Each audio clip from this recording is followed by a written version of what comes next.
afternoon, everyone. The next few minutes, I'm going to talk about motorcycles, their history, the different types of motorcycles, and the benefits of riding.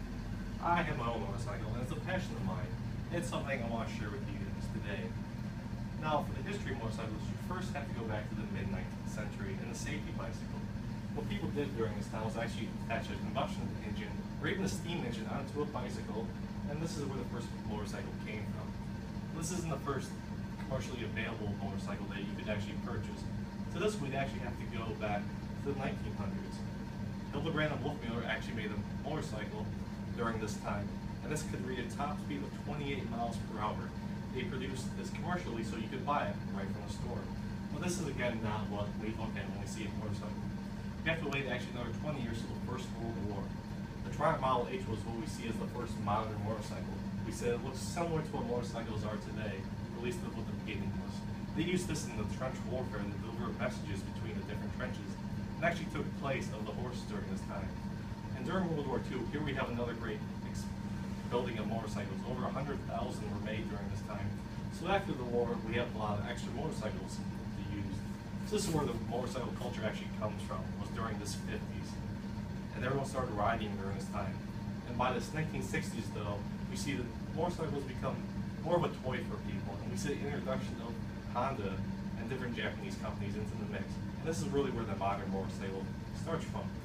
So to begin with that, there's two types of motorcycles. Off-road, which are dirt bikes or enduros. And enduros are very similar to dirt bikes, but can also be used on-road. They just have a headlight, a brake light, and turn signals. So you are street legal, but they're more similar to dirt bikes and better off-road than on-road. So on-road motorcycles, there's the Standard, which again is similar to the Model H and how it was designed, and also the Cruiser, which is similar to the Standard, but more relaxed feel on it, has a much bigger engine, and better for going long distances than compared to the Standard.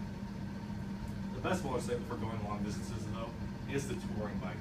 It has such thing as heated handlebars, AM/FM radio, GPS on it, so best for going long distances. And the sport bike, which usually has the best technology on it, could go up to around 200 miles per hour, some of them, and usually very top of the line bikes.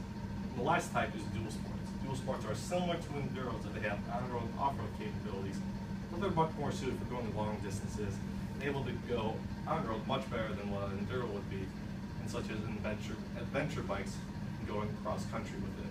The very first important thing about motorcycles, though, is you have to wear safety gear.